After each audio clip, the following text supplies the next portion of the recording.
일생과 그들의 헌신과 그들의 사역을 공부할 수 있게 해주셔서 감사합니다.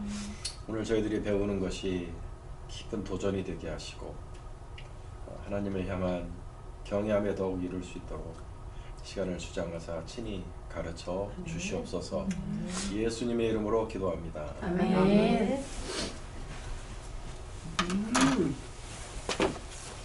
사도 바울의 선교 여행을 사도 바울의 일생을 총 프로젝트로 이 프로젝션으로는 3회에 걸쳐서 제가 나누었는데 3회가 또 될런지 모르겠어요. 왜냐하면 사도 바울의 일생과 더불어 또 그분이 쓰신 중요 서신들 다 배우지 못하고 중요 서신 갈라디아서하고 로마서는 한번 살펴봐야 되거든요. 그래서 어디까지 이거를 3주 만에 이걸 할 수 있을런지 모르겠지만 아무튼 최선을 다해서 해보겠습니다. 사도 바울의 일생은 여러분 잘 아시죠? 잘 몰라요. 사도 바울이 되기 전에 어떤 사람이었나요? 열성당원. 이름은 사울이라는 걸 알고 있고 또 열성당원. 열성당원이었어요. 그런가요? 열심당원이라고 뭐 열심히 있었다고 하죠. 율법의 열심히. 그러니까 또 좀 더 알아야지. 빡자? 그래, 로마인. 로마 시민이었어요. 로마 시민. 그러나 이 유대에 살던 사람은 아니었죠. 고향이 어딘가요? 다소. 다소. 영어로는 타르수스라고 해요. 다소. 다소요? 다소. 타르수스. 그 터키 남부하고 이제 시리아 경계선쯤에 있는 유명한 항구 하버시티인데 클레오파트라 시리로 유명하죠. 클레오파트라가 안토니우스를 만나러 온 곳. 유명한 곳입니다. 거기 다소 출신이에요. 그러니까 이제 이민 유대인이었던 거죠. 로마 시민권을 받을 정도로 부유했고 교육을 굉장히 잘 받았어요. 그걸 어떻게 알 수 있을까요? 교육을 잘 받았다는 거. 스스로 이제 자기가 어디서 공부했다는 걸 자기 학벌을 밝히죠. 어디서 공부했어요?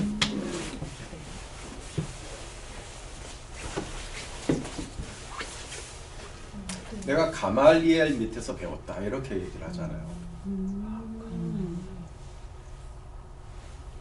이 사람 이름은 좀 알아둬야 돼요. 가말리엘. 그러니까 당대 가장 유명한 유대 법학자예요. 하나님의 말씀을 이제 연구하는데 이 사람만큼 대단한 사람이 없었어요. 가말리엘 수하에서 제대로 배웠어요. 나이가 젊은데 30쯤 되었을 텐데 이 핍박을 맡기잖아요. 산헤드린에서 바울에게 맡기지 않습니까? 그리스도인들을 색출해서 감옥에 가두라 하는, 또 심지어는 죽일 권한도 주잖아요. 누굴 죽였어요? 바울이. 스데반을 죽이잖아요.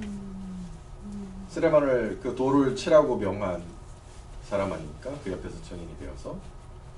그럴 정도로 산헤드린의 신임을 받았던 사람이다. 그러니까 이게 배우기도 많이 배웠고 권력에도 상당히 가까이 있었던 젊은 나이에 대단한 사람이었다. 율법에는 자기 스스로 흠이 없다고 생각할 정도로 훌륭한 그런 유대인으로서는 어떻게 보면은 나무랄 데 없는 흠없는 삶을 살았고 아마 그게 자기의 프라이드였을 수도 있어요. 예수 믿는 사람들을 천하의 연병이라고 생각해서 박해를 했죠. 스데반을 죽이고 스데반을 죽이니까 사람들이 어디로 흩어졌습니까? 크리스찬들이 여러 곳 중에 북쪽으로 시리아에 있는 다마스커스로 많이 갔고 또 멀리로는 안디옥까지 흩어졌죠. 근데 가장 많은 숫자가 도망간 곳은 다마스쿠스예요. 다마스쿠스 많이 들어본 이름이죠? 요즘에 시리아 내전에서 다마스쿠스를 점령하니까 반군이 결국 시리아의 정권을 잡았다 이런 뉴스 뭐 듣지 못했습니까? 그러니까 시리아의 수도잖아요. 근데 거기가 이제 큰 도시니까 이제 유대에서 핍박을 당해서 많이 흩어졌단 말입니다. 여러분 좀 알 필요 있어요. 지도 좀 봐봐. 자, 여기가 다마스커스예요. 다마스커스, 다메섹. 그러니까 여기가 이제 유대 예루살렘인데 여기서 사람들이 이렇게 도망간 거예요. 지금. 많이 도망갔어요. 그렇죠. 이걸 쫓아간 거야. 사울이 군사를 이끌고 이 길을 따라서 다메섹으로 가서 여기에 숨어 있는 도망간 크리스찬들을 잡으려고.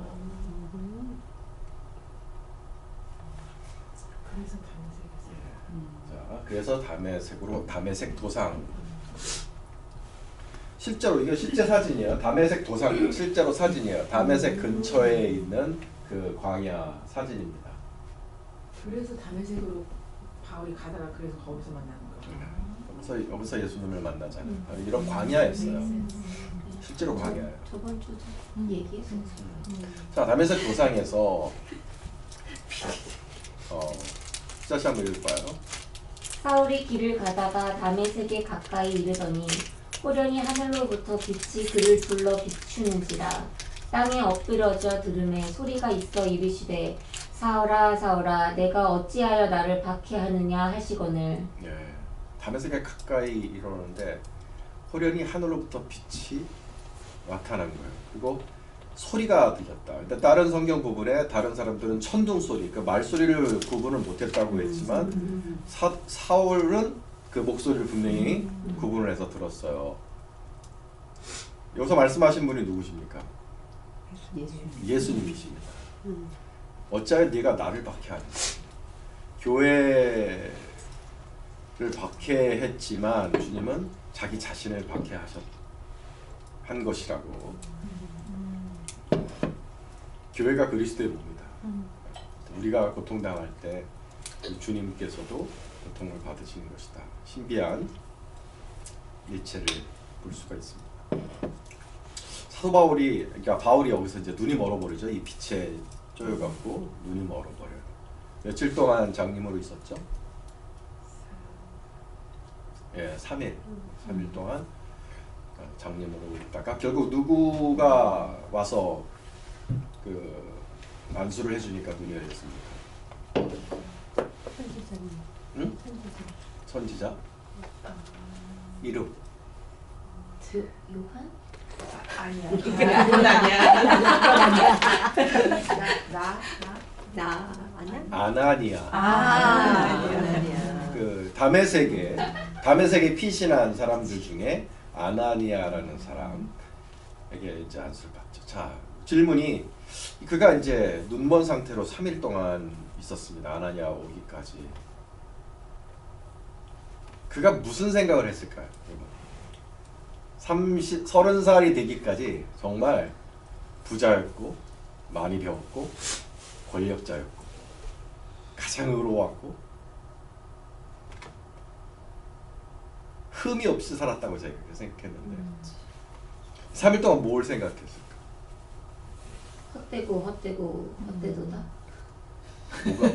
뭐가 자기가 한 짓이. 자기가 한 짓이 인생 모든 게 좀 더 깊이 들어가. 깊이. 왜 그렇게 생각했을까? 왜 헛되다 생각했을까? 이게 제일 중요해. 신약학자들에게 있어서 요 순간이 우리가 사는 세상을 바꾸었다고 말하시는 분들도 있어요. 우리가 사는 세상을 바꾼 가장 카이로스 같은 의미 있는 시간이다. 이때 바울이 뭘 깨달았어? 뭘 생각했을까? 어때다.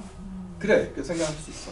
우리 좀 더 깊이 생각해 보면 많은 것을 깨우칠 수가 있어. 중요한 거. 내가 정말 죄인이구나. 그렇지. 되게 중요해. 나는 그동안 율법의 의로는 흠이 없이 의롭게 살았다고 생각했는데 실은 내가 가장 큰 죄인인 거야. 왜? 하나님을 죽인, 하나님을 핍박하고 하나님을 대적한 사람이 되는 거죠.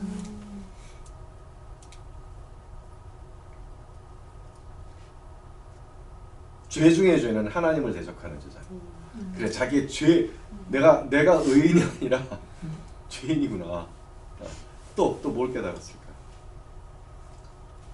내가 믿고 있는 것이 과연 무엇이었어? 뭐 올바른 게 무엇인가? 진짜. 예수님이 진정한 하나님의 아들이구나. 구원자가 있겠다. 메시아가 오셨었구나. 얼마나 많은 생각이 그의 머릿속에 들어갔을까? 예수가 자기는 이단이라고 생각했는데 아니야. 예수는 하나님이셨어. 그러니까 메시아셨던 거야. 내가 뭘 놓쳤던 것일까? 아마 그걸 생각해 봤겠죠. 내가 도대체 뭘 놓쳤던 것일까?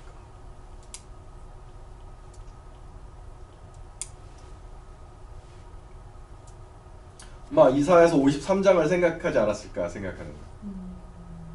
이사 53장 1절 2절은 뭐라고 말합니까?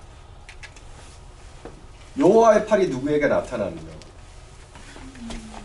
그는 주 앞에서 자라나기를 연한 순 같아서 아무도 그를 귀히 여기지 아니하는다.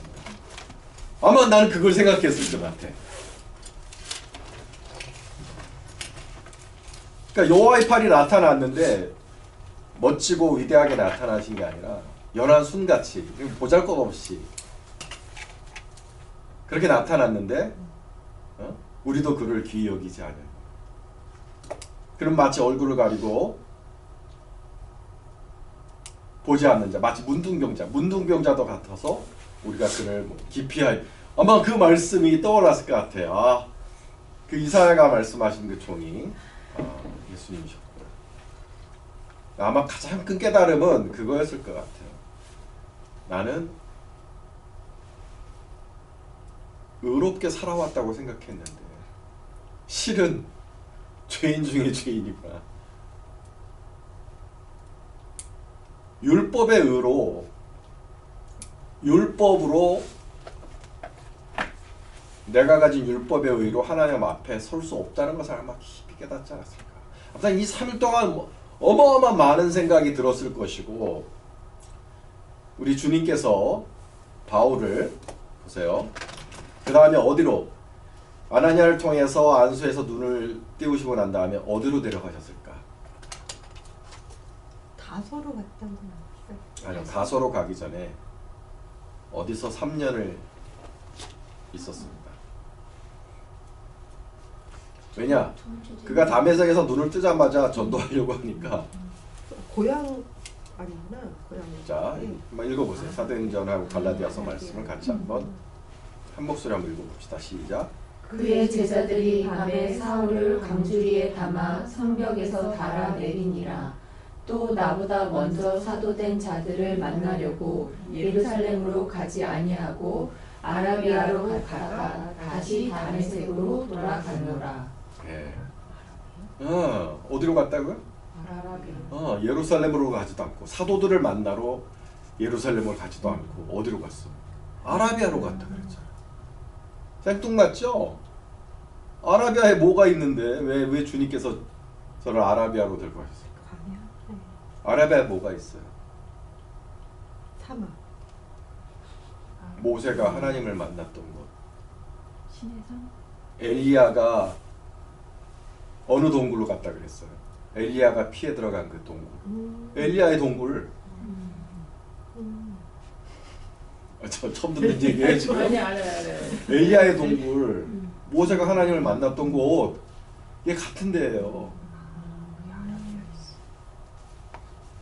잠깐 아라비아, 사우디아라비아. 그렇죠, 사우디아라비아.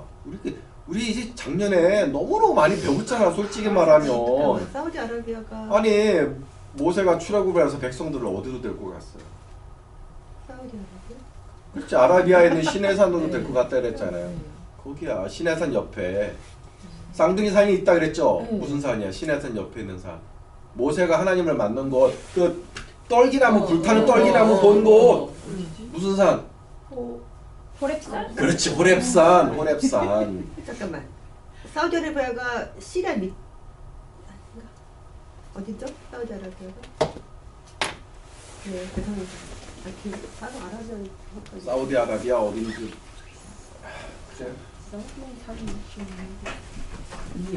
다 모르지? 아니 근데 뭐 사람 몇 개 없잖아. 신해산, 호랩산 무슨 뭐 이런 몇 개 없으니까 이제 때려 맞추면 돼. 자, 사우디아라비아. 여기가 시내 밑에 맞네. 자, 지중해 여기 있고. 나 맞았네. 맞았어.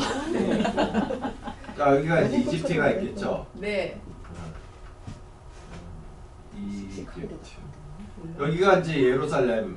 여기가 유대, 이스라엘이고. 네. 여기가 이스라엘. 그러면 여기서 출애굽을 해갖고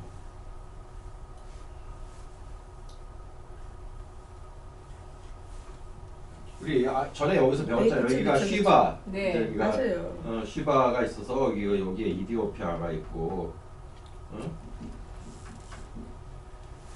여기에 이제 세웠다. 근데 여기가 출애굽을 이제 출애굽해서 여기로 여기가 사우디아라비아예요. 옛날에는 그냥 아라비아라고 불렀죠. 이제 근대에 지금의 현대의 아라비아를 일군 가문의 이름이 사우드예요. 사우드 족장이 만든 아라비아라 그래서 사우디 아라비아가 된 거예요. 옛날에는 그냥 아라비아인 거죠. 자, 여기 아라비아에 바로 여기에 시내산이 있다. 여기에 시내산이 있다. 그래서 여기서 하나님의 율법 받고 이렇게 올라간 거잖아요. 네. 이제 기억이 좀 나나요? 자, 근데 그 쌍둥이 산이 있다 그랬죠? 주봉은 아니에요. 거기에 가장 큰 높은 산은 알 자우지라 그래갖고 아몬드 산이라는 해발 3,500m 되는 높은 산이 있어요.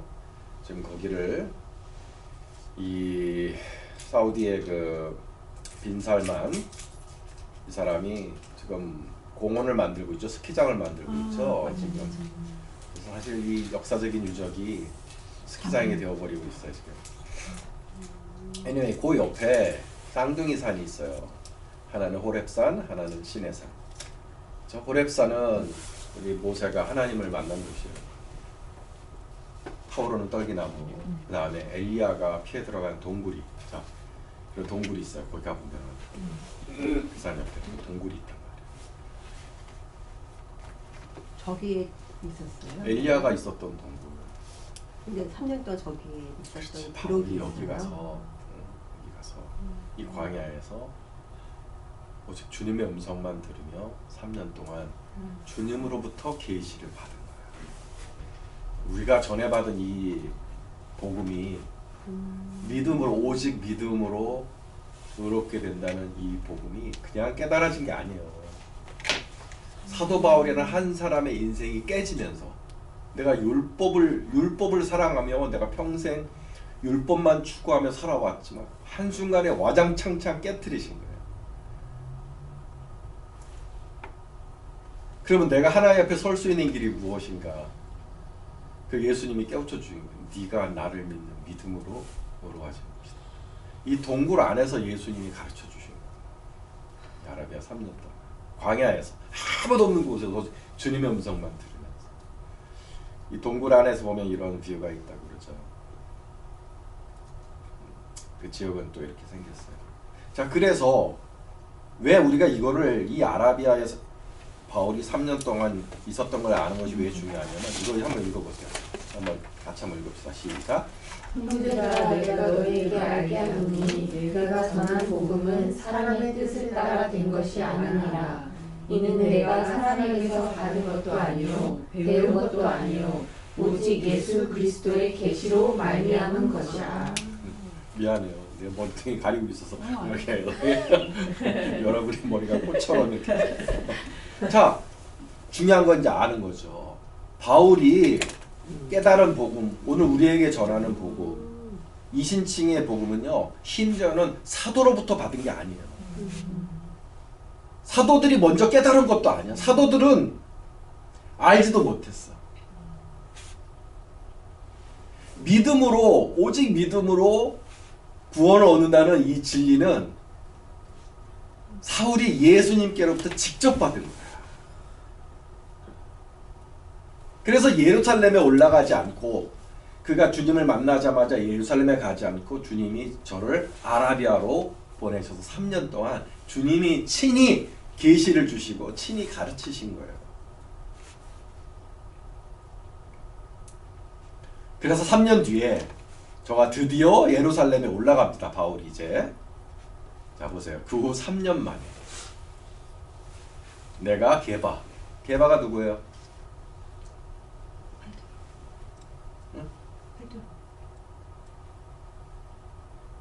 베드로가 게바예요? 게바가 누구예요?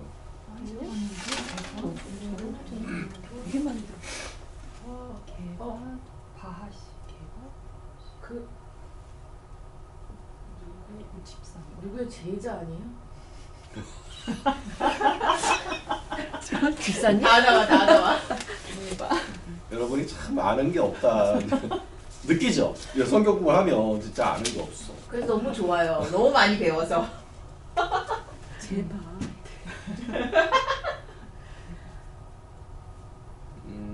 뭐라고 말을 해야 되나? 베드로는 이름입니까? 아니면 별명입니까?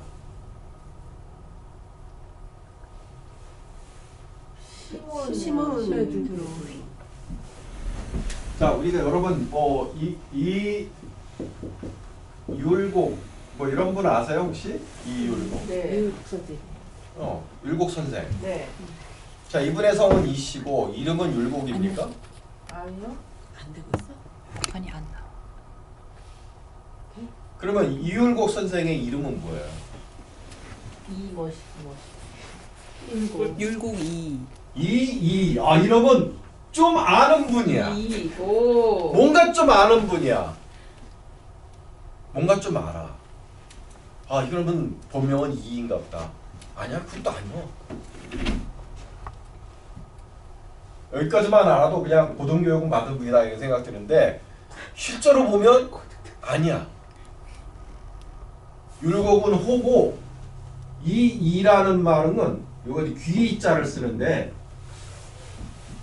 임금님의 말을 잘 듣고 백성들의 말을 잘 들어라는 마음으로 그 어머니 신사임당이 이율곡 선생에게 준 직명, 그러니까 뭐랄까, 저가 관직을 받았을 때 앞으로 너는 이가 되어라 이렇게 주는 거예요. 그러니까 본명은 아니야. 본명을 알아보니까 어릴 적에 부모로부터 받은 이름은 이현동이야. 현동. 익숙한 이름이죠. 이현동이요.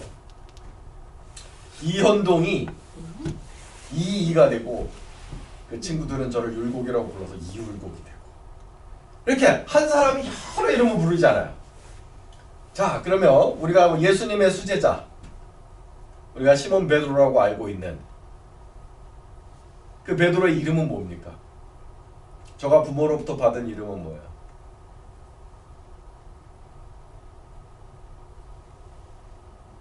원래 이름 바나바. 보면 보영 씨가 뭔가 조금씩 알아. 어. 바나바가 아니라 이제 바요나. 바요나 시몬. 바요나 시몬. 바요나 시몬. 바요나 맞아. 시몬아. 맞아. 들었어. 바요나라는 것은 요나의 아들이란 뜻인 거예요. 그러니까 시몬의 아버지는 요나라는 걸 알 수 있는 거죠. 그래. 바자가 붙으면 우리가 그걸 알 수 있는 거예요. 우리 지난 시간 우리 바돌로메 사도 배웠잖아요. 네. 돌로메의 아들 나다네. 그러니까 바요나 시몬인 거야. 요나의 아들 시몬. 그런데 예수님이 별명을 지어주셨어요. 뭐라고 별명을 지어주셨어요? 이걸 아는 게 중요한 거죠.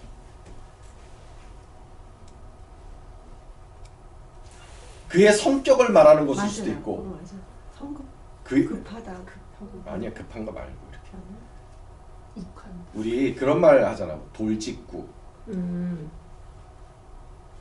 직구인데 돌직구. 거기서 말하는 돌은 어떤 그 뉘앙스예요? straightforward. 그렇지. 그리고 그 다음에 막불각 그런 의미에서 예수님이 바요나 시몬에게 돌이라는 별명을 지어주는 거야. 반솔? 그치. 뒤에는 그게 반석이 되는 거야. 그래서 내가 이 반석 위에 교회를 세우리니 그 반석, 그게 나온 게 아니라 베드로에게 예수님이 지어주신 별명이 반석이었거든. 그게 뭐냐고.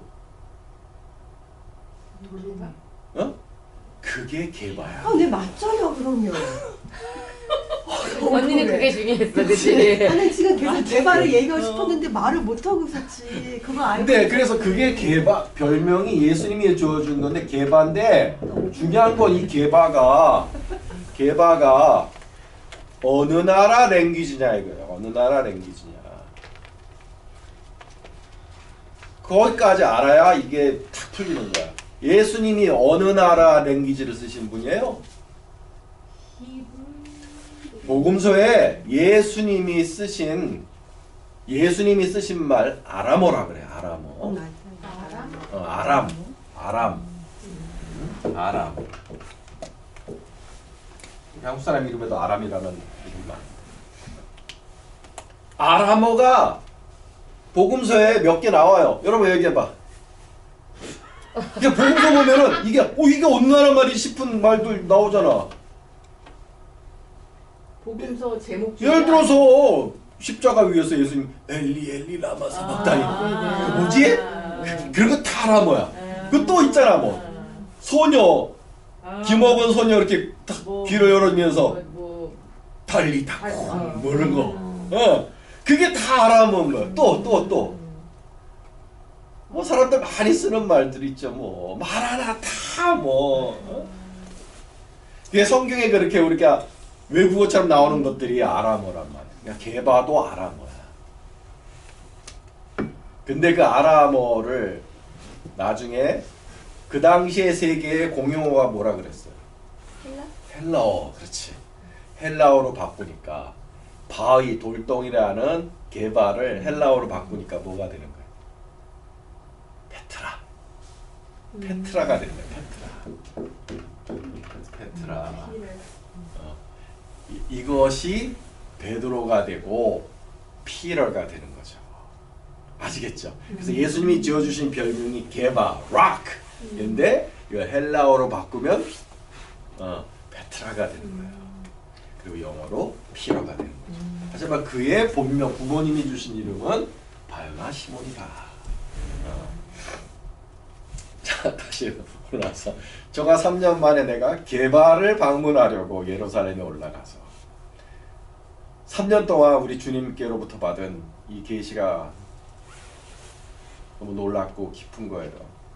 이제 뭐 얼마나 가슴이 뜨거웠겠어. 그래서 복음을 전하려고 예루살렘에 가서 제자들을 사귀고자 하나 다 두려워하여 그가 제자됨을 믿지 아니야. 3년이 지났는데도 3년이 지났는데도 믿지를 않는 거야. 왜 믿지를 못했을까? 죽일까봐.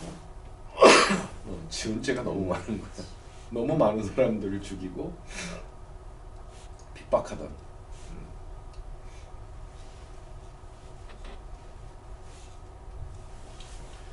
그랬더니 바나바가 드디어 이제 데리고 가서 좀 소개를 해주지만 전도를 하지 못하고 뭔가 거기서는 뭔가를 할 수가 없었어요. 예루살렘에서.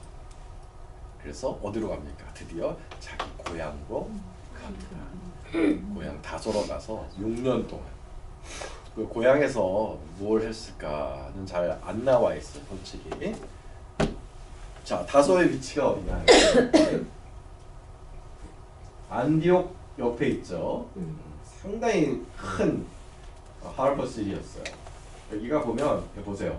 타르수스.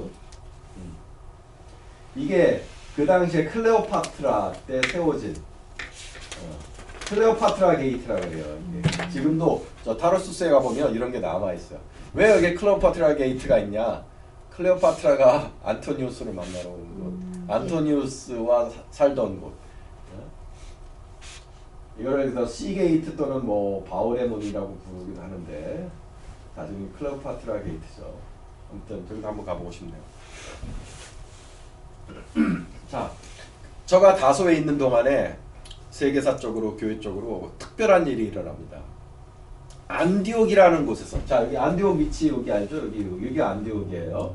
네? 여기서 쭉 올라가면 여기 안디옥이라는. 당시에 3대 도시가 어디라 그랬죠? 로마 제국의 3대 도시 하면 첫째는 로마겠고 두 번째는 알렉산드리아, 세 번째가 안디옥이었어요. 네 번째 큰 도시는 어디였을까요? 에베소였습니다. 이 네 가지는 좀 알고 있는 게 좋아요. 4대 도시, 로마의 4대 도시 그러면 로마, 알렉산드리아, 안디옥, 에베소.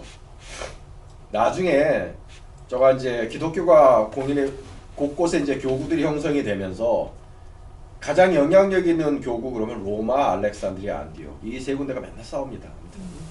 그러니까 이 안디옥에 특별한 일이 생기는 거예요. 안디옥에 스데반의 일로 일어난 환난으로 말미암아 흩어진 자들이 스데반 환난 때 여러 군데로 흩어졌는데 베니게와 구브로와 안디옥까지 상당히 몰려왔다는 거예요. 근데 거기서는 유대인에게만 처음에는 말씀을 전하는데 처음에는 유대인에게만 우리가 기다리던 메시아가 오셨으니 예수입니다. 이미 성경을 알고 있는 유대인들에게만 복음을 전했는데 그 중에 구브로와 구레네 몇 사람이 안디옥에 이르러 헬라인에게도 말하여 주 예수를 전파했는데 믿더라 이거야. 그 헬라인이라는 걸 로마인들은 아니요, 당시 로마 제국 안에 네, 살고 네. 있는 모든 사람을 모든 헬라인. 일반인들. 로마 제국이 얼마나 컸어요. 근데 그 제국 안에 살고 있는 사람을 다 헬라인이라고 했어요. 왜냐, 공용어가 헬라어라 그랬죠. 이 헬라인에게 전했는데 믿는 거예요. 희한하게.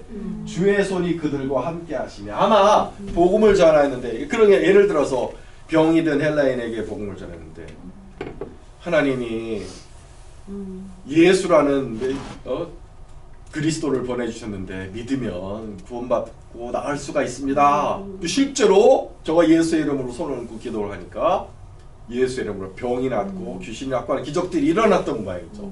그러니까 수많은 사람이 믿고 죽기에 돌아오는 일이 일어났습니다. 수많은 사람이, 굉장히 많은 사람이 안디옥에서 최초로 이방인 전도 폭발이 일어난 거예요. 어디라고요? 안디옥. 안티오크. 여기서 우리 지난 해 배웠던 누가 세운 거예요? 그러니까 내가 그걸 물어보고 싶은 거지. 익숙하지 않아? 안티오크. 그러니까. 안디옥. 안티오크.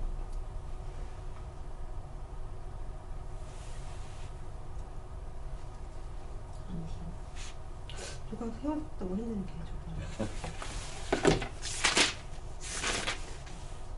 안티오크. 아, 딱 누가 안 떠올라? 빌리. 빌리? 몰라 때려보는 거예요. 안드레? 아니 이름이 그러니까 보통 이 도시들의 이름이 그걸 세운 황제들의 이름을 따라 지어진다 그랬죠. 안티오쿠스. 그렇지. 안티오쿠스. 안티오쿠스. 안티오쿠스라는 황제가 있었죠. 누구예요? 왜 우리가 이거를 기억을 해야 돼? 안티오쿠스가 누구의 아들인데? 아니. 안티오쿠스가 여러분 예루살렘에 쳐들어와서 돼지 피 뿌리고 레위 제사장들한테 돼지 피 먹이고 왜 새로 들은 거 같지? 네로 성전을 다음에 오염시키고 그 법궤 위에 독수리상 세워서 제우스 신상을 완전히 그래서 성전을 파괴하고 오염시킨 사람, 그래서 마카비 전쟁을 일으킨 그 시리아의 황제가 안티오쿠스잖아요. 언제 그랬어? 그렇지. 안티오쿠스 4세, 안티오쿠스 에피파네스. 이제 기억나요? 적그리스도의 원형. 적그리스도와 그러면 딱 떠오르는 게 안티오쿠스 에피파네스. 애니메이. 자, 이제 안디옥에서 이렇게 부흥이 일어났어요. 수많은 사람들이 믿고 주님께로 돌아오니까 예루살렘 교회가 이 사람들의 소문을 듣고 바나바를 안디옥에 보냅니다. 어떻게 잘 믿고 있는 거냐, 제대로 믿고 있는 거냐. 근데 보니까 하나님의 은혜를 보고 너무 기쁜 거예요. 성령님이 역사하시고 예수를 믿는 기쁨에 넘쳐서 이방인들이 그냥 모든 사람에게 굳건한 마음으로 주와 함께 머물러 있으라고 권하고 이 사람들을 가르치고 목회를 할 목양할 사람이 필요하다는 거. 뭐냐면 순식간에 1,000명 이렇게 불어나니까 하지만 하나님 말씀을 가르칠 사람들이 필요해서 바나바가 돌아다니며 교사들을 리크루트합니다. 바나바는 자 보세요. 착한 사람이야 성령과 믿음이 충만한 사람이라. 저가 사울을 찾으러 다소에 가서 그러니까 6년 전에 저가 만났잖아요. 예루살렘으로 찾아온 아라비아에서 주님의 계시를 받고 조금만 돌아왔지만 그 과거 때문에 사람들이 받아들이지 않았던 그 바울을 기억한 거예요. 왜냐하면 저가 정통 교육을 제대로 받은 사람이기 때문에 성경도 달달달달 외우면서 또 이 이방 다소에서 헬라어를 기가 막히게 하는 사람. 오늘날 말하면 이제 우리 1.5세 같은 거죠. 양쪽 말을 너무 잘하는 거예요. 헬라어를 기가 막히게 하는 사람이 필요하잖아. 예루살렘 교회에도 하나님 말씀 아는 사람 많지만 이 사람은 헬라어를 기가 막히게 하지 못하거든. 여기 안디옥은 어떤 세상이에요? 헬라인의 세상이거든. 그러니까 헬라어를 잘 할 수 있는 이 1.5세들 양쪽 말을 다 아는 사람 하나님이 딱 준비해 놓으셨다가 바나바가 딱 떠오르게 만드신 거예요. 아! 그 사울이라는 양반. 바울이었지. 그래서 다소로 친히 옵니다. 그래서 저가 만나서 안디옥으로 데리고 와요. 그래서 1년간 모여서 큰 무리를 가르쳤고. 그러면 사울이 첫 번째 사역하신 게 안디옥이시네요. 그렇죠. 사울이 본격적으로 사역을 시작한 것으로 보이는 것은 이 안디옥입니다. 1년 동안 제가 물론 두 분만 계셨던 건 아니에요. 다른 교사들도 많이 리크루트를 해서 이 큰 무리를 가르쳤어요. 거기서 특별한 소리를 듣죠. 여러분 11장 26절 뒤에 보면 제자들이 안디옥에서 비로소 뭐라고요? 그리스도인이라 일컬음을 받게 되었다. 우리가 쓰니 우리 크리스찬. 이게 무슨 뜻일까요, 여러분? 생각해 본 적 있어요? 크리스찬이 무슨 뜻일까? 옛날에 설명해 준 아니, 그거는 그냥 우리가 흔히 갖고 있는 생각이고 왜 이 사람들이 왜 하필 크리스찬이라고 불렀을까 생각해 봤냐고요. 자, 크리스찬.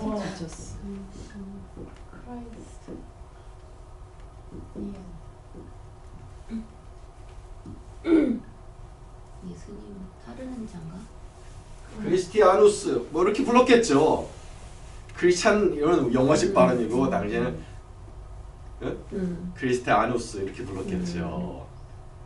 왜 이렇게 불렀을까? 이건 알겠지. 여기는 당연히 그리스도. 그래. 그러면 요건 뭐냐고 여기 뒤에 붙인 게 뭘까? 의미가 있어서 붙인 거 아니까 의미가 있으니까 이렇게 불렀을 거 아니에요. 지저스. 근데 난 보영 씨나 이 자식 같은 사람이 너무 좋아. 막 찔러는 좋아. 나 이 자세가 너무 좋다. 미안해, 나는 괜찮은데 언니 얻어 걸렸다. 막 찔러봐. 부끄러워하지 말고. 나의 무식이 탄로난 걸 부끄러워하지 말고 막 찔러봐. 왜 사람들이 불렀어? 이거 뭐냐 하면 교회 안에서 부르는 게 아니라 바깥에 보던 사람들이 바깥에서 보던 사람이 저 안디옥 교회에 저거 예수를 그리스도로 믿는 사람들을 크리티아누스라고 불렀던 거야. 예수에 미친 사람? 미친 사람! 그리스도에 미친 사람이라는 뜻이다. 예. 후보가 하나 나왔어요. 따르는 사람. follower. 따르는 사람이다. 속한 사람.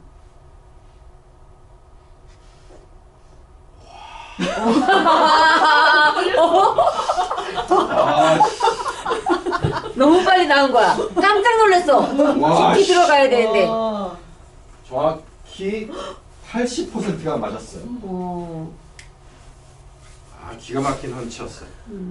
이거를 좀 더 발전시켜서 당시의 문화까지 연결시키면 100점짜리 답이 나오겠는 거죠. 어떤 문화? 공동체적인 뭘 했었기 때문에 오, 공동체라는 말이 나왔어요. 네, 네. 와우. 같이 이렇게 예수님의 그 했던 만찬도 했었을 것 같고 뭔가를 했었을 것 같아요. 그거를 이방인들이 이해하지 못했겠죠. 이렇게 그 로마 사람들의 세계관 속에서 생각해 봐야 된다니까. 성경적인 세계관이 아니죠. 그러니까 이 말이 나온 거예요. 당시에 뭘 보고 당시에 사람들이 살아가는 어떤 모습을 보고 딱 지어낸 말인 거예요. 아 뭘까? 약간 같이 구별된 삶. 아니 그런 이스라엘적인 개념은 몰랐다니까 이방인들이. 이 사람 우리가 막 같이 막 돈도 나누고 막 그런 것들을 봤을 것 같아요. 그래서 맞아. 그런 거 맞아, 되게 중요해. 가문 봤는데 피가 안 섞인 사람이 서로 형제. 형제 자매로 부르고 막 나눠줘. 그게 뭘 연상케 했냐고요. 뭘 연상케 했냐고. 피가 전혀 섞이지 않았는데 가족. 가족 공동체라는 뜻이에요.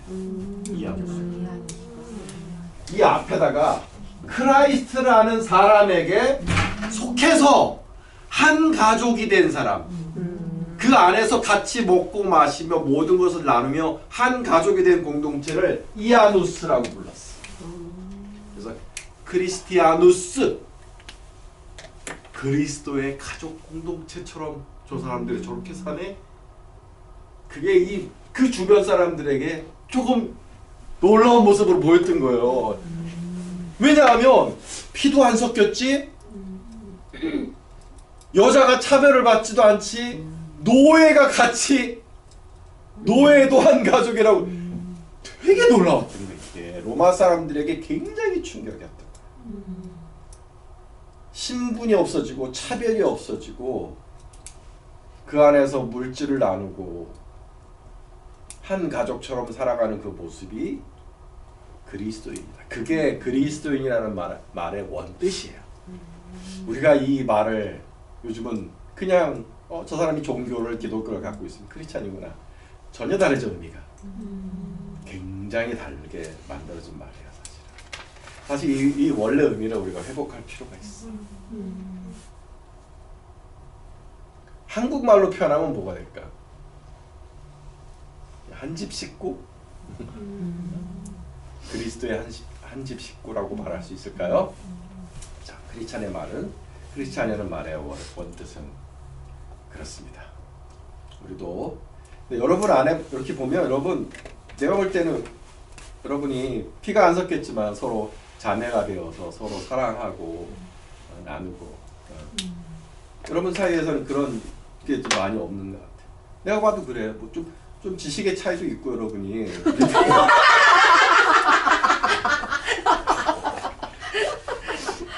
배운 사람이랑 못 배운 사람이 여기 하나가 되어고 있잖아 지금. 여기 못 배운 사람 없는 것 같은데 과자에 대해서 좀 듣는 웃긴 소리 했습니다. 자, 안디옥에서 사도 바울이 이제 1년 동안 얼마나 놀라운 사역을 하셨겠어요.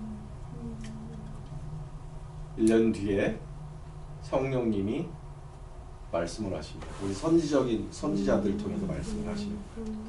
안디옥 교회에 선지자들도 있었고 교사들도 있었다 그랬어요. 한번 거기 이 말씀을 다 같이 한 목소리 한번 읽어보시면 시작. 안디옥 교회에 선지자들과 교사들이 있으니 곧 바나바와 느게르라 하는 시므온과 구레네 사람 루기오와 분봉 왕 헤롯의 젖동생 마나엠과 및 사울이라. 주를 섬겨 금식할 때에 성령이 이르시되 내가 불러 시키는 일을 위하여 바나바와 사울을 따로 세우라 하시니 이에 금식하며 기도하고 두 사람에게 안수하여 보내리라. 두 사람이 성령의 보내심을 받아. 이게 그리스도의 통치예요. 이게 그리스도의 통치가 성령을 통해 이루어진다 그랬잖아요. 주님이 다스리시는 것을 모든 것을 배치하시고 모든 것을 불러들이시고 쓰셨다가 이제 쓰셨다가 거의 선지자 교사들이 있는데 바나바, 시므온, 루기오, 마나엔 그리고 사울 5명이 이렇게 가르쳤던 것 같아요. 내가 줄을 쳤죠. 구레네 사람 루기오. 왜 줄을 쳤을까?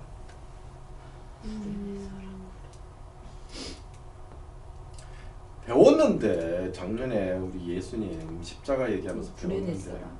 아, 구레네 사람 같이 십자가 지신. 예수님의 십자가를 누가 졌어? 구레네 사람. 구레네 사람 누구? 구레네 사람? 루기오의 아빠야? 요 그렇지. 구레네 사람 시몬이 이 루고의 아빠인 거예요. 아들이 훌륭한 교사가 되어서 안디옥에서 가르치고 그 주님의 십자가를 얼떨결해진 그 구레네 시몬의 가족 전체가 어마어마한 신앙의 명문가가 됩니다. 멋지죠? anyway, 자, 두 사람이 이래서 5명 중에 우리 주님께서 바나바와 사울을 딱 떼어서 너희는 이제 내가 가르쳐 지시하는 곳으로 가라. 보내심을 받습니다. 바울의 선교인 일생에 있어서 되게 중요한 교회가 3개가 있어요. 하나는 모교회, 바울을 파송한 안디옥 교회가 있고, 2차 선교여행의 초기에 적이 된 이후로 사도 바울을 평생 사랑하고 후원했다. 많은 교회들이 있지만 사도 바울을 가장 사랑하고 후원했던 안식처 같은 교회가 있어요. 그게 빌립보 교회. 그다음에 사도 바울의 사역 중에 가장 뜨거운, 가장 성령이 역동적으로 역사했던 가장 강력한 사역을 했던 곳, 에베소 교회. 이 3교회를 들 수 있습니다. 자, 1차 선교 여행은 3년 동안 바나바와 그 요점 정리한 걸 좋아하시네요, 여러분. 네.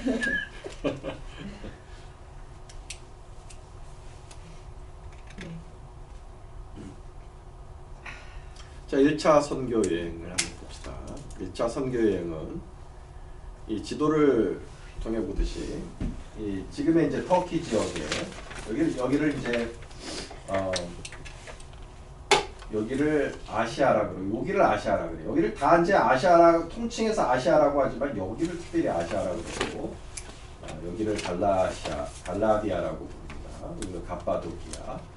이 지역들도 참 저 의미가 있긴 해요. 근데 이제 아무튼 이 터키의 남부 지역 구브로와 이 남부 지역을 돈 것이 1차 선교 여행입니다.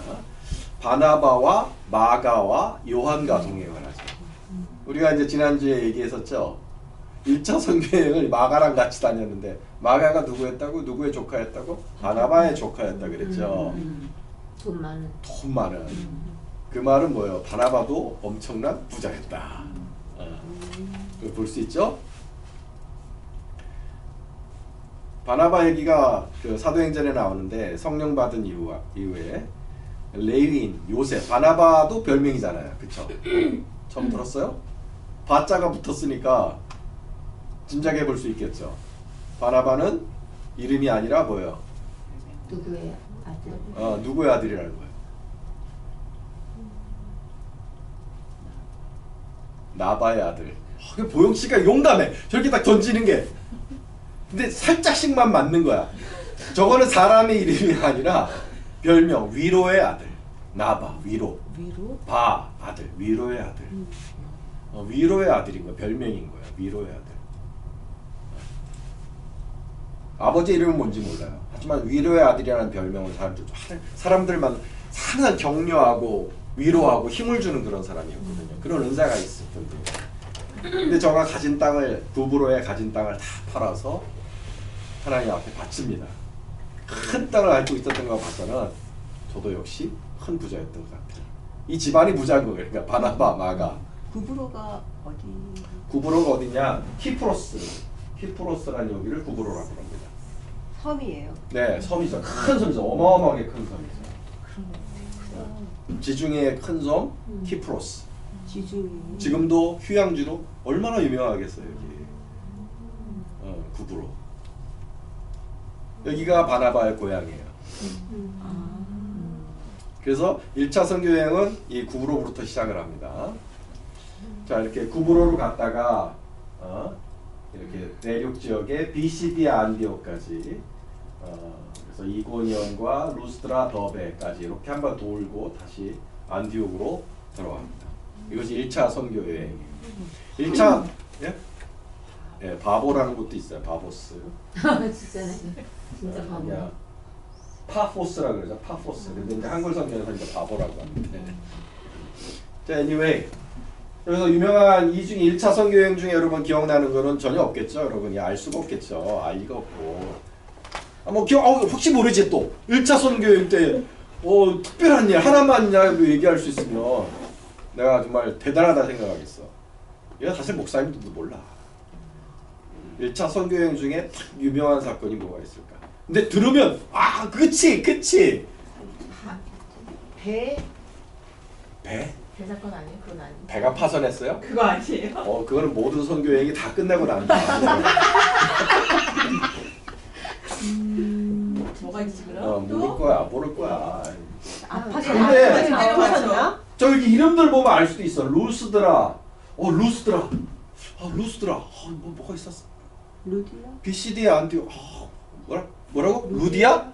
루디아 그거는 아니야. 그건 2차 선교 여행 때 그 빌립보 교회를 전도할 때 강가에서 만난 여자가 루디아고 루스드라. 아무튼 볼게요. 자, 먼저 어디로 비시디아 안디옥에 가서 어떤 일이 있었느냐.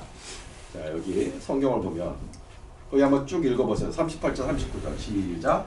그러므로 형제들아 너희가 알 것은 이 사람을 힘입어 제 사함을 너희에게 전하는 이것이며 또 모세의 율법으로 너희가 의롭다 하심을 얻지 못하던 모든 일에도 이 사람을 힘입어 믿는 자마다 의롭다 하심을 얻는 이것이라. 네. 이게 봐요. 벌써 이신칭이 모세 율법으로는 너희가 의롭게 되지 못하나 이 사람을 믿으며 의롭게 된다. 벌써 그러니까 믿음으로 의롭게 된다는 이신칭의 사도 바울의 복음이 벌써 전도가 되고 있는 거예요. 이거는 벌써 그 아라바에서 주님께서 친히 가르쳐 주신 것인데 저가 선교 여행을 하자마자 전하셨던 것으로 봐서 분명히 안디옥에서도 이걸 가르치셨을 거야. 이신칭의 복음이 벌써 1차 선교여행 때 벌써 보이는 거예요. 그래서 이신칭의 복음이 성경에서 가장 먼저 기록된 것이 어디다? 여기에요. 여기. 비시디아 안디옥 1차 선교여행 때 요게 이신칭의 복음이 가장 먼저 기록이 되어 있는 거야. 심지어는 갈라디아서도 요 다음에 쓰여진 거예요. 로마서는 한참 뒤에 쓰여진 것이고 이신칭의 복음이 성경에 어디에 가장 먼저 기록이 되었느냐? 여기에요. 여기. 비시디아 안디옥에서 요 설교를 하신 것이. 대단하다. 자, 두 번째로 루스드라 더베 가서 복음을 전하셨어요. 안진뱅이를 일으키는 기적을 일으키시니까 사람들이 제우스와 헤르메스로 오해를 합니다. 누가 제우스고 누가 헤르메스였을까요? 바울과 바나바 중에.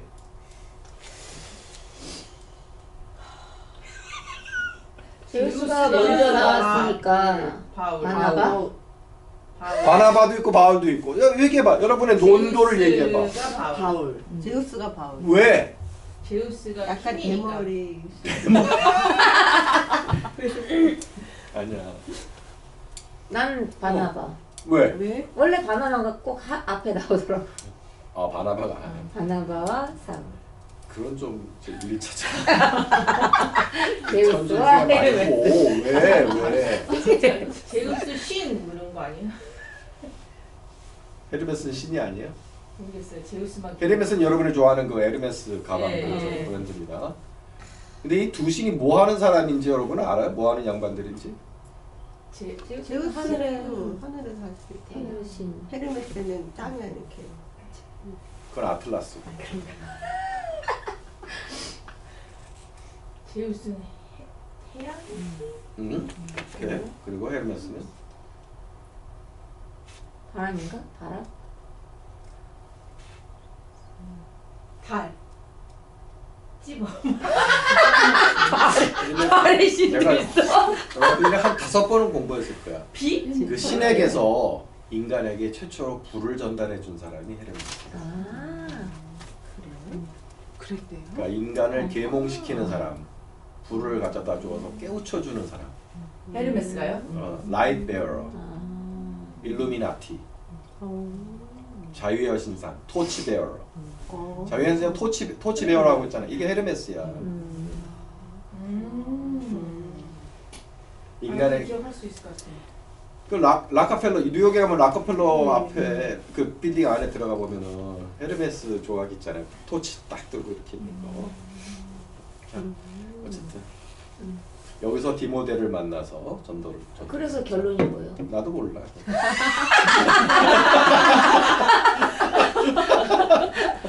이거 어떻게 알겠어? 반전이다. 디모델이 여기서 만나. 루스드라.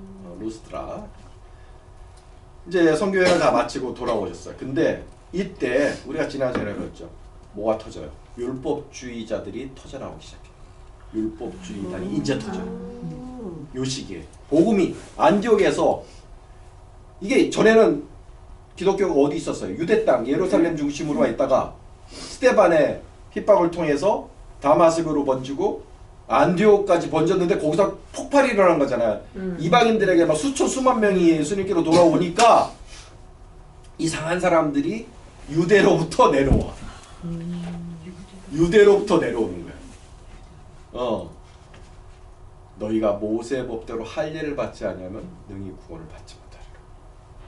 오케이, 예수 믿는 거 좋아, 너 이방인들아. 근데 할례를 받아야 해. 이상한 사람들이 내려오는 거야. 예수를 믿는 사람들이야. 예수를 믿긴 믿는데 율법도 지켜야 된다. 할례를 받아야 된다. 여기 안식교인들 비슷하죠? 예수를 믿는데 율법을 지켜야 된다고. 그래서 사람들은 순대 안 먹어요. 먹으면 큰일 나. 바울과 바나바와 그들 사이에 적지 아니한 다툼과 변론이 일어나지. 왜? 그 사람들이 안디옥 교회에 와갖고 막 바꾸니까 거기를 다스리고 있었던 바울과 바나바 사이에 다툼과 변론이 일어난다. 형제들이 그래서 이게 해결이 안 되는 거예요. 그래서 이 문제에 대해서 바울과 바나바 및 그 중에 몇 사람을 예루살렘에 있는 사도와 장로들에게 보내어서 유권 해석을 이제 받으려고. 우리가 예수를 믿을 때 모세의 법을 지켜야 되냐. 중요하다거든요. 지금까지는 그 고민을 할 필요가 없었어. 왜 고민을 할 필요 없었어? 지금까지 이방인들이 아닌 사람들이 대부분이었으니까. 그러니까 이미 모세의 법을 다 지키고 있는 사람들인 거야. 그러니까 예수를 믿었을 때 그분들이 모세 법을 다 버린 게 아니에요. 예수를 믿고 그냥 모세 법대로 그대로 그냥 다 지키며 살아요. 그 고민할 필요가 없었는데 이방인들, 율법을 모르는 상태로 예수님을 믿는 사람들이 나오기 시작했는데 그 사람들은 율법을 모르잖아. 그냥 예수 믿고 그냥 우리처럼 이렇게 아무 생각 없이 단순하게 이렇게 즐겁게 살고 있는데 유대 나름 자기네들이 이 기독교 세계의 중심이라고 생각하는 이 유대 율법주의 그리스도인들이 너희도 우리처럼 살아야 된다. 그 유권 해석을 사도들에게. 왜냐? 바울은 아무리 생각해도 자기가 받은 복음은 주님께로부터 직접 받은 복음은 그게 아니었거든. 사람이 율법의 의로 옳게 되는 게 아니라 오직 예수를 믿는 믿음만으로 충분하다. 예수를 믿는 믿음만으로 이루어지는 이것이 주님이 나에게 주신 복음이고 내가 이것을 가르치고 선교하였는데 그걸 가로막는 거잖아요. 그래서 우리가 지난 시간에 봤던 것처럼 예루살렘 공의회가 열립니다. 사도행전 15장. 자, 사도행전 15장 그 예루살렘 공의회. 다시 한번 쭉 읽어주세요. 어떤 사람들이 유대로부터 내려와서 형제들을 가르치되 너희가 모세의 법대로 할례를 받지 아니하면 능히 구원을 받지 못하리라 하니 바울 및 바나바와 그들 사이에 적지 아니한 다툼과 변론이 일어난지라. 형제들이 이 문제에 대하여 바울과 바나바와 및 그 중에 몇 사람을 예루살렘에 있는 사도와 장로들에게 보내기로 작정하니라. 사도와 장로들이 이 일을 의논하러 모여 많은 변론이 있은 후에 네, 사도와 장로들. 어떤 사도들이 있었을까요, 예루살렘에? 베드로가 있었겠고 또 누가 있었을까요? 근데 이 이전에 이미 순교한 사도가 한 분 계시다 했죠. 누가 순교하셨어요? 가장 먼저 순교한 베드로의 형. 시몬은 베드로의 본명이고. 근데 막 지르는 건 좋아. 아주 긍정적인 뜻이야. 야고보. 아, 시몬의 형이 아니네요. 미안합니다. 요한의 형이네요. 그렇죠? 요한의 형. 야고보가 먼저 죽습니다. 당시 그러므로 여기에 중심을 차지하고 있는 사도들은 누가 있었을까요? 아마도 베드로, 요한, 그리고 예수님의 동생인 야고보. 왜냐 여기 15장에 야고보가 나오셔 정리를 하시거든요. 근데 몇 년 전에 죽으셨는데 왜 나오시지? 다른 야고보. 그게 다른 야고보라면 여기 보면은 13절에 보면 말을 마침에 야고보가 대답하여 이르되 이래 나오니까 이분은 몇 년 전에 죽으셨는데 그게 예수님의 동생인 거예요. 예수님의 동생. 예수님의 동생이 성령 받으시고 변하셔서 그전에는 예수님 핍박하고 그랬는데 이제 변하셔서 사도의 위치까지 이르신 거예요. 교회 지도자까지 이르신 거예요. 자, 베드로가 변론을 합니다. 우리가 지난주에 한번 배우셨죠? 네. 자, 그래서 베드로가 말씀하시기를 중요한 게 뭐라 그랬어요? 8절에 보면 하나님이 우리에게와 같이 그들에게도 성령을 주어 증언하시고 하나님이 이 문제에 대해서 입증을 하셨다 이거예요. 율법을 지키지 않는 이방인이지만 저가 예수님을 믿었을 때 성령을 주셨으니 우리가 무슨 말을 해요? 성령을 주셨는데 믿음으로 그들의 마음을 깨끗이 하사. 요게 중요하다 그랬죠. 요게 뭐냐면 에스겔의 예언에서 하나님이 앞으로 맑은 물을 뿌려서 그런 얘기 하잖아요. 그런 얘기 안 했어요? 하셨어요. 하셨어요. 저번 주에도 에스겔의 예언이 그러니까 이 신약 시대의 신약 언약에 대해서 선지자들이 다양한 각도로 예언을 하셨어요. 예레미야의 핵심 단어는 뭐예요? 초점은 뉴 테스트먼트 새 언약을 맺으실 것이다 라는 것으로 복음을 예언하셨고 에스겔 선지서는 맑은 물을 뿌려서 우리의 마음을 깨끗이 하시고 우리 마음을 부드러운 마음으로 바꾸어 주실 것이다. 요렇게 복음을 예언하셨거든요. 이 부분은 뭐야? 에스겔 선지자의 예언인 거예요. 성령의 포커스를 맞추셨어요. 에스겔 선지서는. 그러니까 믿음으로 그들의 마음을 깨끗이 하사. 이게 바로 에스겔 선지서가 예언한 성령이 오셔서 우리의 마음이 깨끗하게 되어지는 일이 누구에게 일어나느냐? 율법을 받들지 않는 이방인에게 일어났는데 이건 하나님이 받으셨다는 거다. 율법을 지키지 않아도 하나님이 받으셨는데 너희들이 왜 받지 못하느냐? 하나님이 받으셨는데 그런 뜻인 거예요. 그러니까 율법으로 마음이 깨끗이 된 게 아니라 믿음으로 마음이 깨끗이 된 거 아니야. 믿음으로 성령을 받아 마음이 깨끗이 되었으니 너희가 하나님보다 높으냐. 지금 그런 말씀인 거예요. 그런데 지금 너어찌하여 너희가 하나님을 시험하여 우리 조상도 능히 매지 못하던 몽해를 제자들의 목에 두렸다. 우리는 그들이 우리와 동일하게 주 예수의 은혜로 구원받는 줄을 믿노라. 근데 그 시기에 이렇게까지 사도들이 얘기했는데 유대인은 왜 그렇게 평생을 자기 목숨 바쳐서 율법을 따라서 살았으니까. 아니 근데 그런 사람들도 저렇게 변론을 저렇게 하는데 어떻게 그렇게 안 믿지? 예수님을 못 만났죠. 성령을 못 받은 거.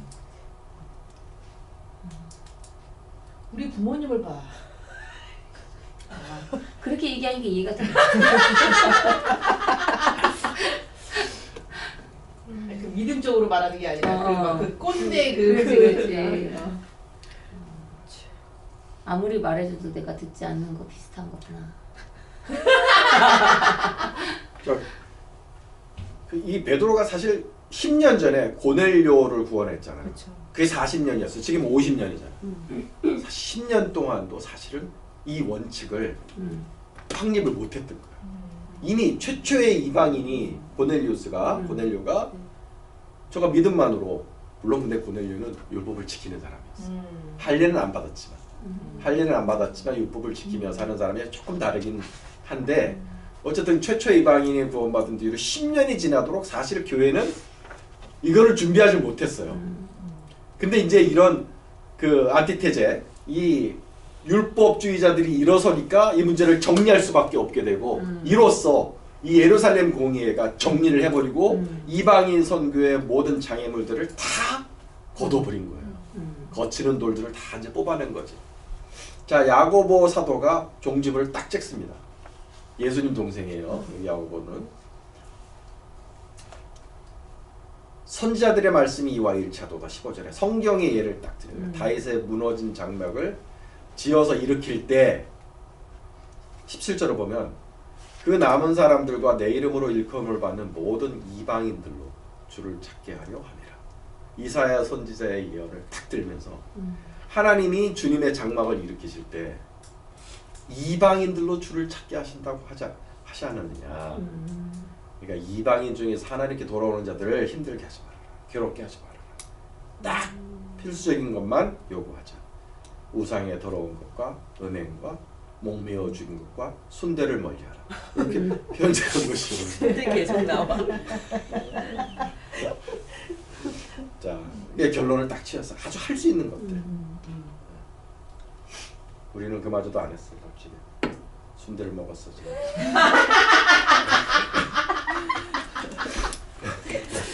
자, 굉장히 맛있었어요.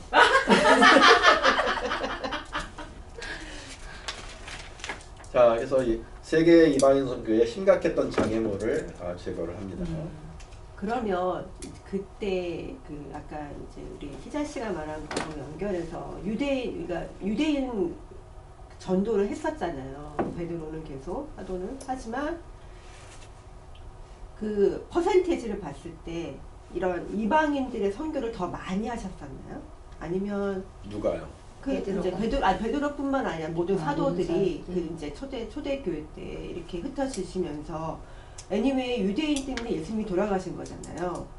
그렇지만 그럼에도 불구하고 어떤 포커스를 더 유대인들한테 많이 줬던 건지, 아니면 어떤 방향의 전환이라 그래서 이방인들 더 많이 전도를 했었던 건지. 그런 거는 어떤 사도가? 아니 모든 사도들이, 그러니까 뭐 어떤 한 사도라고 말을 할 수 없지만 아니, 사도들이 스스로 일컫기를 바울은 네. 이방인의 사도라 그랬고 음흠. 베드로는 유대인의 사도라 그랬어요. 그래서 다른 사도들은 곳곳에 흩어진 디아스포라 유대인들, 예, 예. 곳곳에 흩어진 디아스포라 유대인들이 회당을 중심으로 유대인을 중심으로 전도를 하셨어요. 근데 바울은 그냥 오롯이 그냥 이방인 유대인 회당에 찾아가시긴 했어요. 여러분 그 빌립보 교회도 어떻게 됐어요? 강가에서 기도처를 찾아 나온 여인들에게 전도를 시작하셨잖아요. 그게 무슨 뜻이냐면, 회당이 없을 때 빌립보라는 도시 안에는 회당이 없었어요. 회당이 없으니까 사람들이 기도하러 어디로 오느냐? 강가로 오는 거예요. 새벽 기도하러 강가로 찾아온 여인들, 유대인들인 거죠. 그러니까 이제 사도 바울이 처음부터 이방인을 찾아다니신 건 아니에요. 그러면 아니지만 사도 바울은 분명히 이방인들에게 전할 복음이 준비가 되어 있으신 분이셨던 거예요. 주님이 다 그렇게 이기병을 하셨어요. 그렇게 쓰셨어. 그리고 이방인들이 수도 없이 돌아왔죠. 그렇다고 유대인을 전도하지 않으신 건 아니에요. 하지만 저가 비율로 보자면 뭐 이로 말할 수 없이 큰 비율로 뭐 95대 5 정도로 이방인들을 전도하신 거죠. 근데 다른 사도들은 디아스포라 유대인 중심으로 해서 유대인 전도를 하신 거, 그거는 맞아요. 근데 사울이 사실 유대인 전도에 특히 적합할 것 없다고 생각은 했는데, 왜냐면 그런 핍박하다가 이렇게 돌아왔으니 그 사람들한테 더 이렇게 먹히지 않나? 이렇게 내가 네, 변했어. 우리 인간적으로 생각하면 그렇잖아요. 아. 이제 배운 것도 그렇고. 하지만 주님의 주권이라는 게 참 놀라운 것이 주님이 그렇게 쓰시겠다고 하시니까 오히려 그 바울이 가졌던 유대교적인 백그라운드보다는 이 다소에서 길러지고 헬라인으로 길러지고 이 로마 시민으로 길러진 이 코스모폴리탄적인 백그라운드, 코스모폴리탄 백그라운드. 되게 멋있어 보이는데 그럼 이 코스모폴리탄 백그라운드를 주님이 더 들어서 사용하신 거죠. 아니, 그러니까 그러면 그때까지만 하더라도 그 사도들의 생각 속에는 우리가 이제 하나님이 원하시는 것이 이 전 세계에 복음을 전하는 거였지만 그럼에도 불구하고 어떤 유대인 중심의 전도를 하는 수밖에 없었던 거예요. 그렇게 말을 듣지 않는 유대인들이지만 아닌가요? 어떻게? 그러니까 나 같으면 유대인을 포기했을 것 같은데 딱 이런 상황이 되면 어떻게 생각했냐면 이 보통 사도들은 자기가 살고 있는 신앙의 모습, 즉 예수님 믿어. 그러나 여전히 유대인이기 때문에 유대인의 관습을 따라서 우리가 안식일도 지키고 음식도 지키고 다 그리로 빨려 들어오는 전도를 생각하셨던 거지.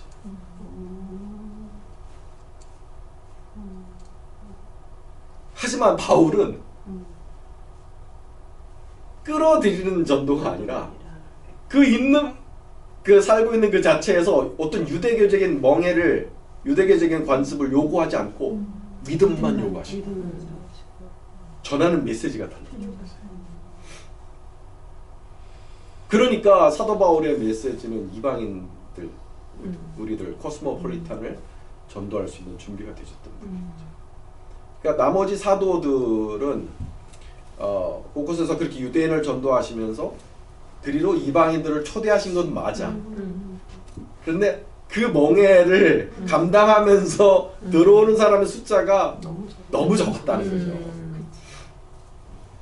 그러나 이 예루살렘 공의를 아마 지나면서 점점 나머지 사도들도 좀 더 깨우쳐가지 않으셨을까. 그러나 사람이 그렇게 급격하게 바뀌진 않잖아. 자기 민족이 먼저지. 급격하게 바꾸신 이 바울, 완전히 이 무기로 준비하신 거죠. 이방인 전도를 선교를 위한 무기로 우리 주님이 준비하신 이 바울의 파괴력에는 사실은 비교할 수가 없어요. 자, 이 놀라운 사건인 거예요. AD 50년 예루살렘 공의. 그러고 나서 드디어 갈라디아서가 집필이 됩니다. 오늘은 한 여기까지만 공부를 하고 할까요? 아니면 좀 더 할까요, 우리? 뭐 얼마든지 많이 남아 있어. 자, 이 예루살렘 공회를 마치고 안디옥으로 돌아왔잖아요. 다시 이제 거기에 베드로가 왔어요. 베드로가 이제 안디옥에서도 한 1, 2년 사역을 하셨어요. 그 다음에 이제 로마로 가신 거예요. 그런데 베드로가 갈라디아에서 외식을 합니다. 이거 한번 볼 필요가 있어요. 갈라디아서 2장 11절 14절 한번 찾아봅시다.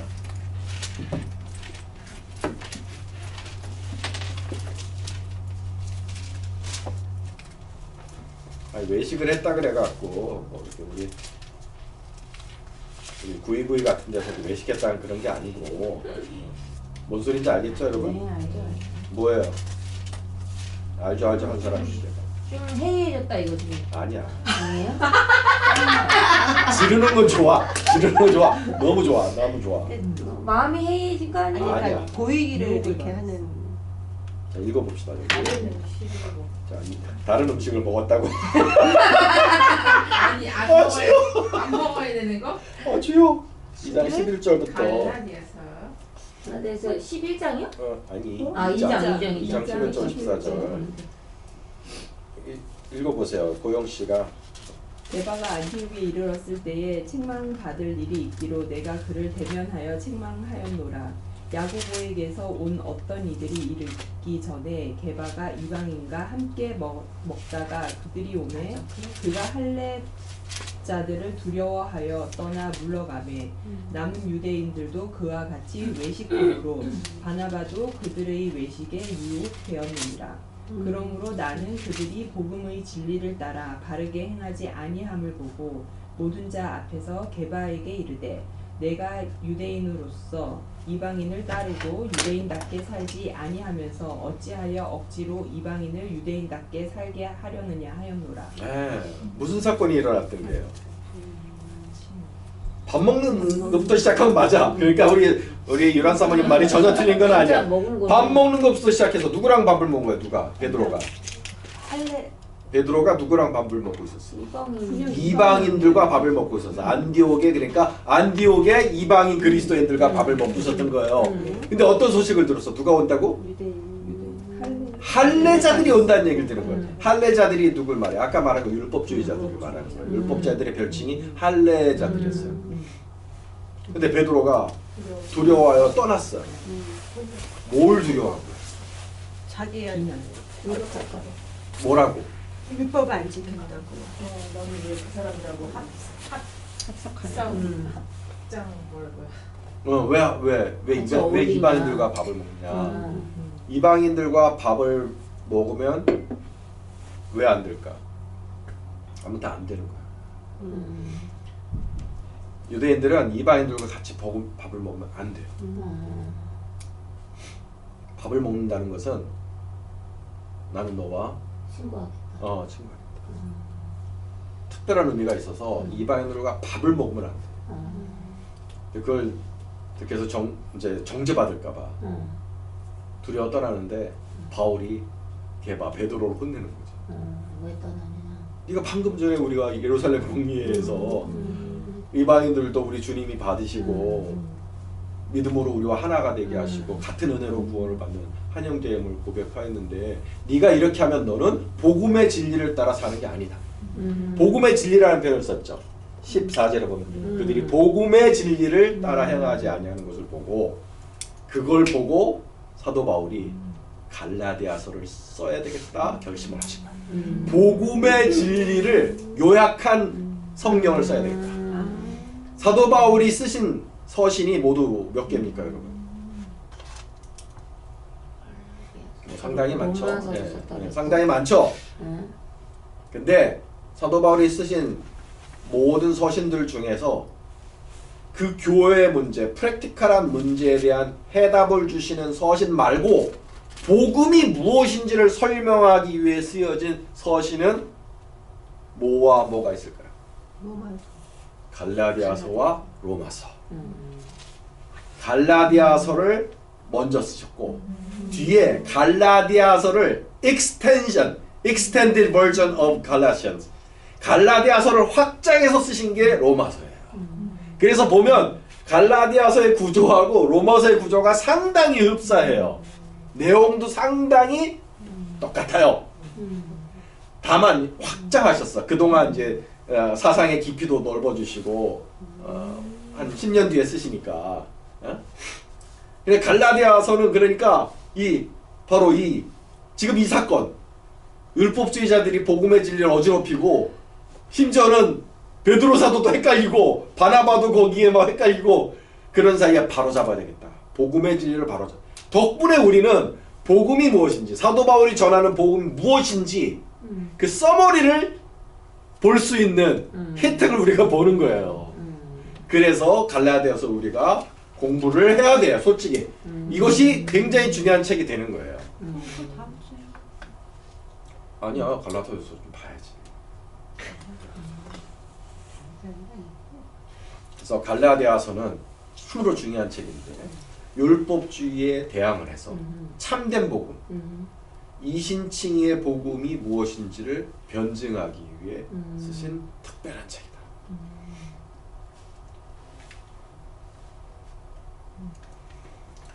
자, 배경은 우리가 본 적이 있어요. 다른 복음이 돌고 있다. 율법주의 복음이 돌고 있다. 베드로와 바나바도 거기에 외식돼서 지금 헷갈리고 있다. 그래서 갈라디아 교인들에게 내가 복음을 제대로 여러분에게 말씀드릴 필요가 있겠습니다. 하고선 그래서 갈라디아서를 내가 쓴다 이렇게 서론을 딱 잡으시고 자 바울 복음 지금부터 내가 전하는 복음은 내가 만든 게 아니다. 누구한테 배운 것도 아니다. 아까 우리가 읽었죠. 내가 받은 복음은 사도로부터 나온 복음도 아니고 나의 복음은 주님이 직접 주신 복음이다. 이거 우리가 아까 본 바 있으므로 내가 보진 않을 거예요.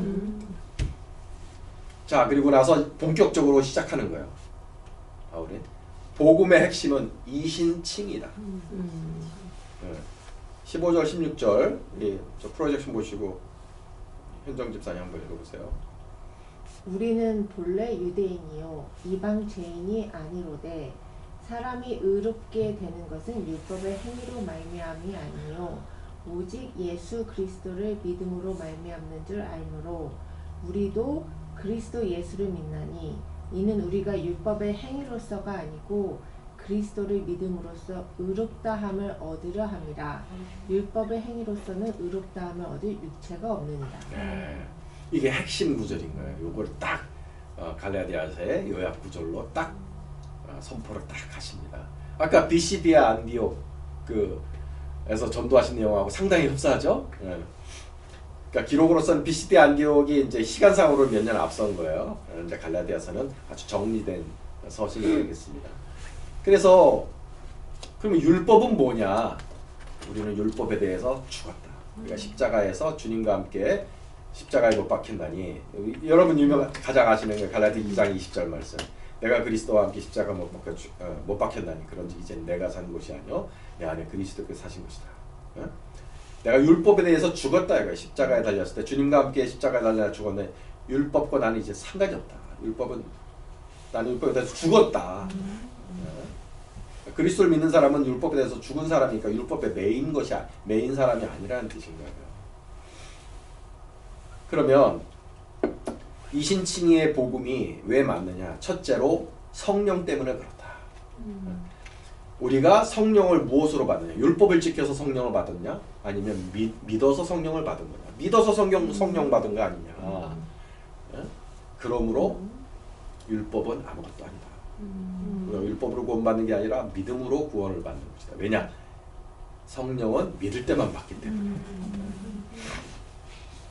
보이세요? 그 3장 2절 말씀을 보면 너희가 성령을 받은 것이 율법의 행위로냐? 아니면 듣고 믿음으로냐? 믿음으로 성령 받은 거 아니냐? 근데 다시 율법으로 돌아가려고 그러냐? 멍청한 짓이다. 그런 거야. 그게 복음을 변증하는 첫 번째 변증이에요. 성령이 어디로부터 나오냐? 두 번째 변증은 성경을 통해서 성경을 봐라. 성경 속에서 하나님이 사람들을 어떻게 의롭게 만드셨냐? 첫 번째 우리들의 믿음의 조상 아브라함이 어떻게 의롭게 되었느냐? 저가 하나님을 믿음에 그것을 그에게 의로 정하셨다 하지 않았느냐? 아브라함이 믿음으로 의롭게 되지 않았느냐? 그러므로 믿음으로 말미암아 의롭게 된 우리들은 아브라함의 자손이다. 우리가 믿음으로 말미암은 자들은 믿음인 아브라함과 함께 복을 받는. 이렇게 자, 두 번째 성경 변증은 저주 변증이다. 그랬어요. 13절에 그리스도께서 우리를 위하여 저주를 받은 바 되사 율법의 저주에서 우리를 속량하셨나니 이는 나무에 달린 자마다 저주 아래에 있는 자라 하였습니다. 자, 율법을 못 지키면 저주를 받거든요. 근데 예수님께서 십자가에 달려 죽으신 것은 율법을 지키지 못하는 우리를 위해서 그 저주를 다 받으신 것이다. 그래서 율법을 두려워할 필요가 없다. 우리는 어차피 율법을 지키지 못하는 자들이고, 하지만 율법을 지키지 못하는 그 저주를 예수님이 다 지고 돌아가셨기 때문에 우리는 율법으로부터 자유한 자들이다. 저주 변증입니다. 세 번째는 약속의 선후다. 먼저 아브라함에게 믿음으로 의롭게 되는 언약을 주셨는데 이게 430년 뒤에 나온 율법이 폐기하지 못한다. 아브라함에게 주신 언약이 먼저 주신 언약이고 그것이 폐기되지 않는다. 그래서 약속의 선후 변증을 하십니다. 그러면 율법은 도대체 무슨 의미가 있느냐? 우리 유대인들에게, 이방인들에게 율법은 22절 모든 것을 죄 아래에 가두는 것이다. 죄를 깨우쳐주는 것이 율법이다. 그래서 24절에 그리스도께로 인도하는 초등교사, 몽학 선생이다.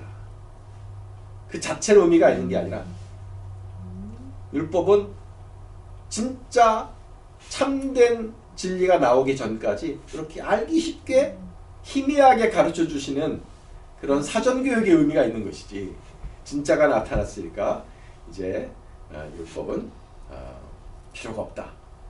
우리는 더 이상 이 초등교사 아래에 있지 아니하도다. 그러니까 우리 믿는 사람들은 상속자다, 아들이다. 이건 굉장히 유대교적인 변증이에요.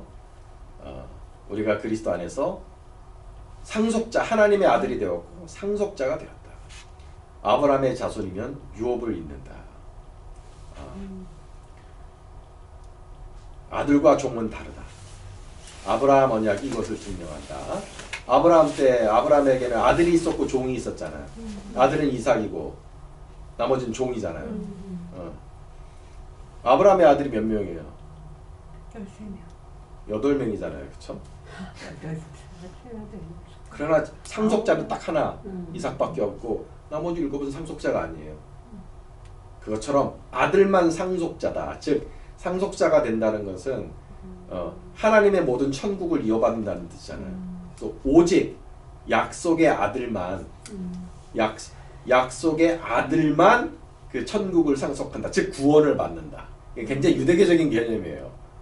그러니까 믿음으로 아브라함의 자손이 되잖아요, 우리가. 그러니까 그 아들만 천국을 이어받는, 구원을 받는 사람이 된다는 것이다. 이것이 아브라함 언약에 나온 내용이다. 우리는 여종의 자녀가 아니요 자유 있는 여자의 자녀니라. 우리는 종의 아들 자녀가 아니라 우리는 사라의 자녀다. 그러니까 사라의 자녀는 이삭, 약속으로 만들어진 자녀고 모든 것을 상속한 자고. 그러니까 아브라함의 자손이라도 받는 대우가 다 다르잖아요. 요점은 그거예요. 우리는 믿음으로 말미암아 아브라함의 자녀가 된 약속의 자녀들이니까 종의 자녀가 아니다. 그러니까 종의 율법의 종대 율법으로 말미암아 난 종의 자녀가 아니니까 율법의 삶을 다시 살 필요가 없다. 그런데 우리가 아들인데 왜 다시 종이 되려느냐 이거예요. 우리가 믿음으로 주님의 아들이 되었는데 왜 다시 종이 되려고 그러나 율법을. 중간에 이제 삽구가 들어가고요.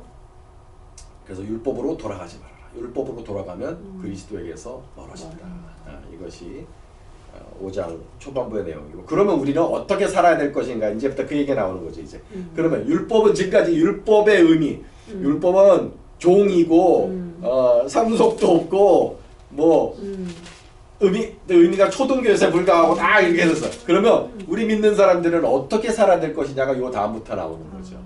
여러분 잘 알아요, 솔직히. 그러니까 믿는 자는 어떻게 살아야 된다? 성령으로 살아야 되고 사랑으로 살아야 된다. 5장 6절 말씀을 보면 그리스도 예수 안에서는 할례나 무할례나 효력이 없고 아무 의미가 없고 사랑으로 역사하는 믿음뿐입니다. 그러니까 사랑으로 역사하는 믿음으로 살면 되는 거예요. 우리 이방인들은 율법이라는 종의 멍에를 다시 낼 필요가 없고 오직 사랑으로 역사하는 믿음이다. 그런데 그 사랑은 어디서 나오는 거예요? 성령에서 나오는 거예요. 그 뒤에 보면 여러분 주일학교 때 많이 외웠던 성령의 열매 얘기가 나오는 거죠. 너희는 성령을 따라 행하라. 성령의 인도하시는 바가 되면 뭐라 그랬어요? 성령의 열매는 사랑과 희락과 화평과 오래 참음과 자비와 양성과 충성과 온유와 절제니 이와 같은 것을 금지할 법이 없느니라.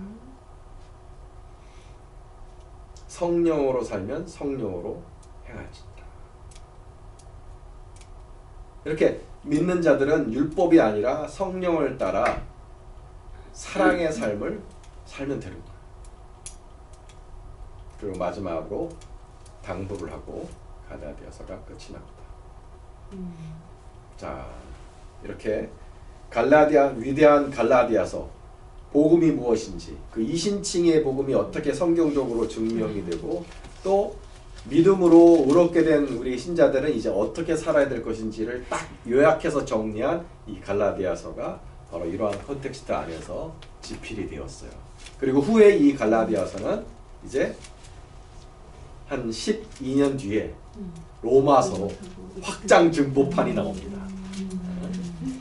오늘 로마서까지 갈 수 있었으면 좋은데, 자 이렇게 해서 1차 선교 여행이 다 끝나고 이제 2차 선교 여행이 시작이 되는데 너무 중요한 얘기가 많이. 갈라디아서밖에 안 쓰신 거네요. 그렇죠, 그렇죠. 그러니까 서신 갈라디아서가 신약 성경 중에 가장 먼저 쓰여진 성경책이다라고 말을 할 수가 있어요. 마가복음이 이거보다 살짝 뒤에, 마가복음이 이제 베드로 사도가 로마에 가서 사역하실 때 마가에게 이제 구술을 하셔서 마가복음에 나오시는데 그건 한 60년 정도가 아니까 어떤 분은 56년이라고 보시기도 하는데 어쨌든 이 성경 중에서 가장 먼저 쓰여진 신약 성경 서신은 갈라디아서다라고 볼 수가 있어요. 오늘은 우리 1차 선교 여행까지만 공부를 하고 다음 주에 2차 선교 여행까지 한번 보도록 하겠습니다.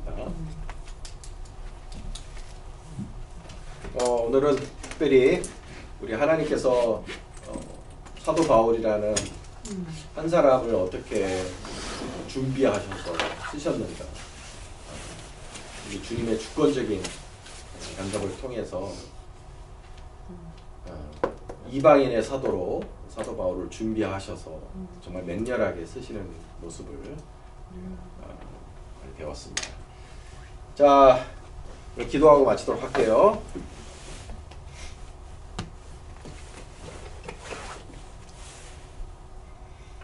하나님 아버지, 오직 믿음으로 말미암아 구원을 얻게 되는 이 놀라운 이신칭의 복음이 그저 어느 날 뚝 떨어진 것이 아니라 우리 한 사람의 정말 피와 눈물 속에서 우리 주님의 위력적인 개입과 하나님의 만들어 가심 속에서 나온 아름다운 진리임을 우리가 발견하게 되었습니다. 하나님 아버지, 이 귀한 믿음, 오직 예수 그리스도를 믿는 믿음으로 구원을 얻게 되고 의롭게 되어진다는 이 단순하고도 이 놀라운 복음을 이 시대에도 저희들이 바울과 같이 열심히 전하는 저희들이 될 수 있기를 소원하옵나니 아버지여, 우리에게도 이 담력을 주시고 확신을 주시고 하나님 우리 입술이 열려 주님을 영화롭게 하게 되어지기를 간절히 기도합니다.